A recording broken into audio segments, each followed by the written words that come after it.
WhatsApp guys, welcome back to শানসে। আশা করি সবাই ভালো আছেন। তো আজকের ভিডিওটিও কিন্তু সবার জন্য নয়, আজকের ভিডিওটি শুধুমাত্র তাদের জন্য যারা ওয়াইফাই ইউজ করেন।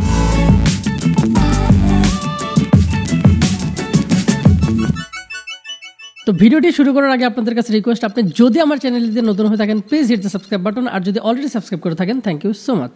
এর আগে আমি একটা রাউটার আপনাদেরকে দেখিয়েছিলাম, সেটা হচ্ছে 11 ডিভাইয়ের, যেটা হচ্ছে 1 কিলোমিটারের মতো রেঞ্জ পাওয়া যেত। আর ওই ভিডিওতে অনেক কমেন্টস এসেছে যে রাউটারটি আসলে সেরকম ভালো মানের না, সেরকম স্পিড দেয় না বা কানেকশন খুব একটা ভালো প্রোভাইড করে না। তো এটার কারণ আছে, এটার কারণ হচ্ছে ওইটা ছিল হচ্ছে 2.4 গিগাহার্টজের সিঙ্গেল ব্যান্ডের রাউটার। ওইটার মেইন কাজ ছিল হচ্ছে রেঞ্জ এক্সটেনশন করা, অর্থাৎ যাদের বেশি কাভারেজ দরকার তাদের টার্গেট করে ওই রাউটারটা বানানো হয়েছিল। ওটা কোনো পারফরমেন্স রাউটার ছিল না, ওটা ছিল শুধুমাত্র রেঞ্জ অপটিমাইজার। 11 ডিভাইস এন্টিনার মেইন কাজই ছিল হচ্ছে রেঞ্জটাকে বাড়িয়ে দেওয়া। তো আজকে আমরা আরেকটু ডিটেলস জানবো অন্য একটা রাউটার নিয়ে, সেটা হচ্ছে গিগাবিট ডুয়াল ব্যান্ডের একটি রাউটার নিয়ে।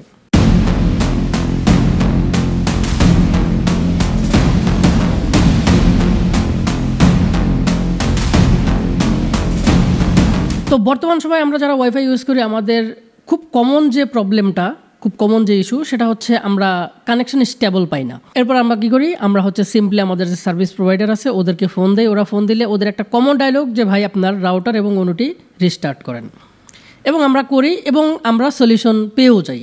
দেখা যাচ্ছে যে আমরা অনু অথবা রাউটারটা যদি রিসেট করি, অথবা রিস্টার্ট করি, সেক্ষেত্রে দেখা যায় যে আমাদের সার্ভিসটি আবার আগের মতো হয়ে যায়। আমরা আবার কিছুক্ষণ বা কয়েকদিন আবার ভালো মতো চলে, আবার কিছুদিন পরে সেম প্রবলেমটা হয়, নেটের স্পিড থাকে না, নেট চলে না, এরকম ইস্যুগুলো আমরা ফেস করে থাকি। তো একটা জিনিস মাথায় রাখতে হবে, সেটা হচ্ছে যদি আমাদের সার্ভার থেকে প্রবলেম হতো, সেক্ষেত্রে কিন্তু আমাদের যে ডিভাইস রাউটার বা অনু যেটাই বলি, সেটা রিস্টার্ট দিলে কিন্তু সলভ হওয়ার কথা না, যদি আমাদের মেইন ভেন্ডর থেকে প্রবলেম থাকে।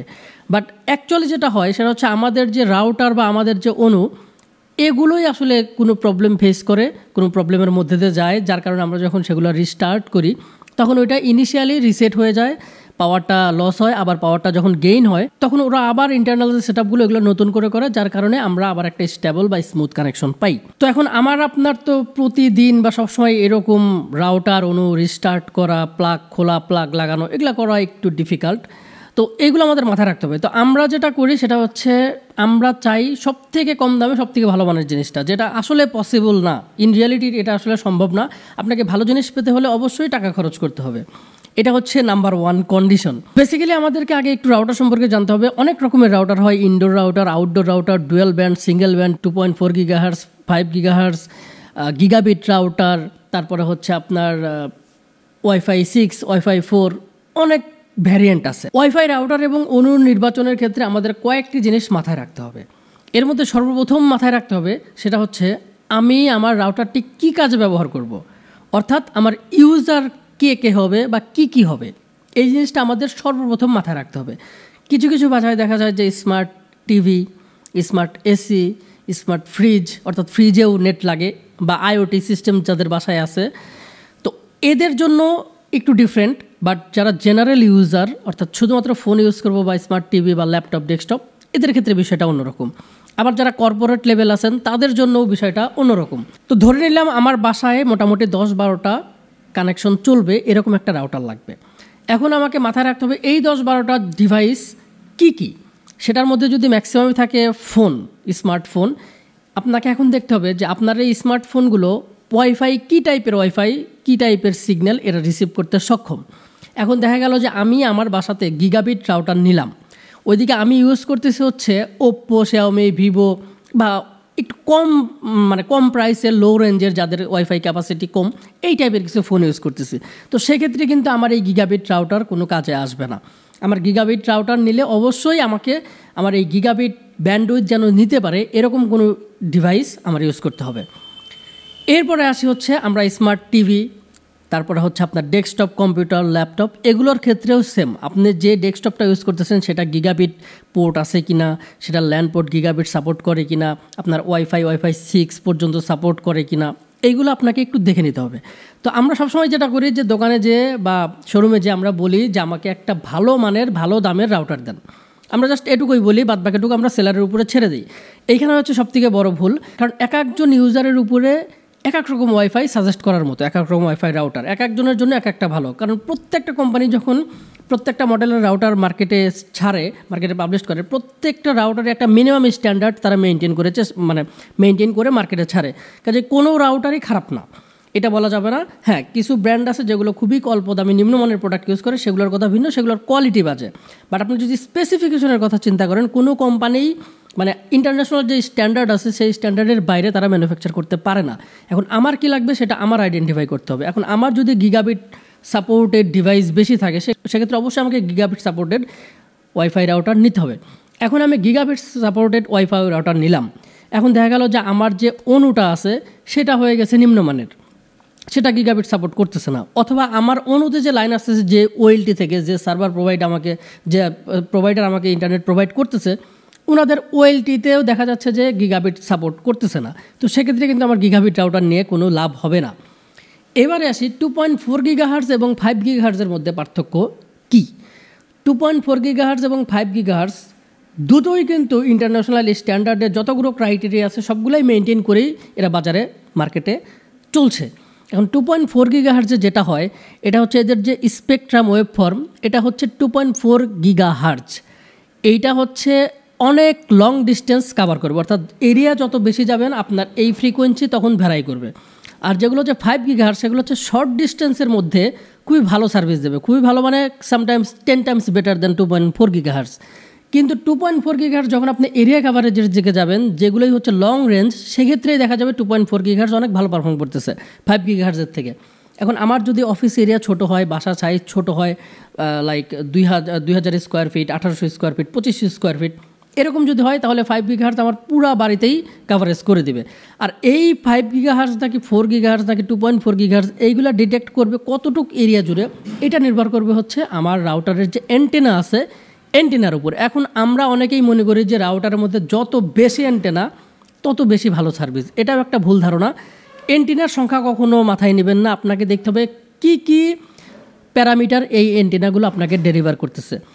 যেমন আজকে আমরা যে রাউটার নিয়ে কথা বলবো, এই রাউটারটাতে হচ্ছে 4টা অ্যান্টেনা আছে, তার মধ্যে 2টা হচ্ছে 2.4 গিগাহার্টজের এবং 2টা হচ্ছে 5 গিগাহার্টজের। এবং কিছু কিছু রাউটার আছে দেখা যাচ্ছে যে সিঙ্গেল অ্যান্টেনা, কিছু কিছু রাউটার আছে 5টা 4টা 8টা 10টা অ্যান্টেনার রাউটারও আমরা দেখতে পাচ্ছি। তো প্রত্যেকটা অ্যান্টেনারই ভিন্ন ভিন্ন কাজ রয়েছে, ভিন্ন ভিন্ন অপারেশন রয়েছে। কিছু কিছু অফিসে দেখা যাচ্ছে যে অনেক ডিভাইস একসাথে কানেক্টেড থাকে 40-50টা, সেক্ষেত্রে তাদের হচ্ছে যেগুলোতে বেশি অ্যান্টেনা আছে ওগুলো বেশি হেল্পফুল হবে। আবার দেখা যাচ্ছে যে কোনো বাড়িতে মাত্র 2-3টা ডিভাইস চলবে, তাদের জন্য একটা অ্যান্টেনাই এনাফ।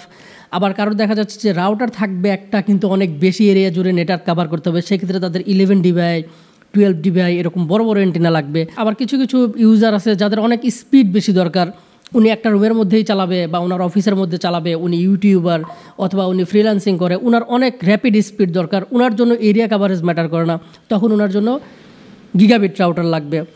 তো এই প্যারামিটারগুলো আপনারা মাথায় রাখবেন যে আপনার আসলে কি দরকার। আপনার যখন নিডটা আপনি আইডেন্টিফাই করতে পারবেন, তখন আপনার এই প্রোডাক্টস চুজ করাটা অনেক ইজি হয়ে যাবে। তো আমরা ধরে নিলাম যে আমাদের সবারই এখন বাসায় 8-10 জন ইউজার, 10-12 জন ইউজার থাকে এবং আমরা সবাই চাই ভালো স্পিড। এবং আমরা এটা মেক শিওর করেছি যে আমাদের যে সার্ভিস প্রোভাইডার আছে তাদের ওএলটি গিগাবিট সাপোর্টেড, আমার অনু গিগাবিট সাপোর্টেড। এবং আমি যে ডিভাইসগুলো ইউজ করতেছি, সাপোজ আপনি আইফোন ইউজ করতেছেন, স্যামসাং S23, S24 বা হাই কনফিগারেশন কম্পিউটার ইউজ করতেছেন, অর্থাৎ আপনার ডিভাইসগুলো গিগাবিট রেঞ্জ সাপোর্ট করবে। তো সেই ক্ষেত্রে আমরা গিগাবিট রাউটার নিয়ে নিব।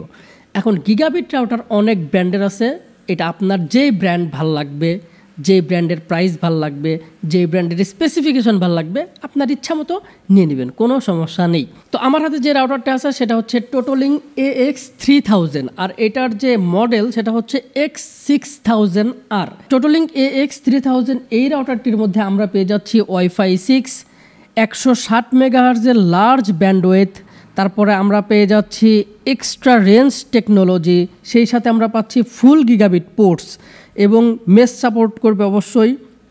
ফোনের ইউআই অ্যাপ রয়েছে, ফোন দিয়ে আমরা কন্ট্রোল করতে পারবো এবং এটা কিন্তু মিমো টেকনোলজি সাপোর্টেড। এবং সেই সাথে এটার ইন্টারফেসের দিকে যদি আমরা দেখি, সেক্ষেত্রে এইটার মধ্যে বাটন রয়েছে অনলি 2টি বাটন, একটা রিসেট বাটন আর একটা হচ্ছে মেশ করা যাবে এইরকম একটা বাটন, ওই বাটনের মাধ্যমে আমরা মেশ করতে পারবো। আর একটা মজার ব্যাপার হচ্ছে এইটার যে পিছনের পোর্টগুলো, এখানে ল্যান্ড পোর্ট আছে হচ্ছে 4টা ওয়ান পোর্ট আছে একটা। তো ওয়ান পোর্ট দিয়ে আমরা নর্মালি কানেকশন ইন করাই অনু থেকে এইখানে। আর যে ল্যান্ড পোর্ট আছে এই ল্যান্ড পোর্টগুলো থেকে আমরা সাধারণত সাব যে ডিভাইসগুলো আমাদের আছে সেগুলোতে আমরা দিই। সেটা হতে পারে আমাদের এক্সটেনশন করার জন্য অন্য কোনো রাউটার, হতে পারে আপনার laptop, desktop, computer, camera, whatever. তো এই যে পোর্টগুলো প্রত্যেকটা পোর্টের সাথেই কিন্তু একটা এলইডি ইন্ডিকেটর দেয়া আছে। এগুলো আমরা সাধারণত দেখি যে গিগাবিট সুইচগুলো আছে বা নন গিগাবিট যে সুইচগুলো আছে সেই সুইচগুলোতে আমরা সাধারণত এই ধরনের ইন্টারফেস দেখি, এবং এই লাইট দেখে আমরা কিন্তু এটা হচ্ছে স্ট্যাটাস বুঝতে পারি যে আমার ওয়ার্কিং স্ট্যাটাস এখন কি। সো এরা প্রত্যেকটা পোর্টের সাথে এই এলইডি ইন্ডিকেটর অ্যাড করে দিয়েছে এবং সেগুলো থেকে আমরা খুব সহজেই এর ওয়ার্কিং স্ট্যাটাস বুঝতে পারি। পাওয়ার সোর্স হিসেবে এই রাউটারটা ইউজ করা হচ্ছে 12 ভোল্টের একটা অ্যাডাপ্টার, 12 ভোল্ট 1 এম্পিয়ারের একটা অ্যাডাপ্টার দিয়ে এটা হচ্ছে পাওয়ার সোর্স করে। তো ওভারভিউটা হচ্ছে এরকম, যাদের বাজেট 4-5 হাজার টাকার আশেপাশে এবং ভালো স্টেবল হাই স্পিডের কানেক্টিভিটির দরকার, তারা নিঃসন্দেহে টোটোলিঙ্কের AX3000 এই রাউটারটি চুজ করতে পারেন। এই রাউটারটির মধ্যে রয়েছে গিগাবিট ওয়াইফাই 6 ডুয়েল ব্যান্ড এবং 10/100 উইথ 10/1000 100/1000, অর্থাৎ যে কম্বিনেশনগুলো আপনি বলেন প্রত্যেকটা কম্বিনেশন এইটার মধ্যে অ্যাভেলেবেল। এইটার প্রাইসটা আমি মেনশন করে দিই, সেটা হচ্ছে আপনারা অনেকেই জানেন যে আমার পার্সোনাল একটা শোরুম আছে সিরাজগঞ্জের উল্লাপাড়াতে, হাইপারটেক আমার শোরুমের নাম।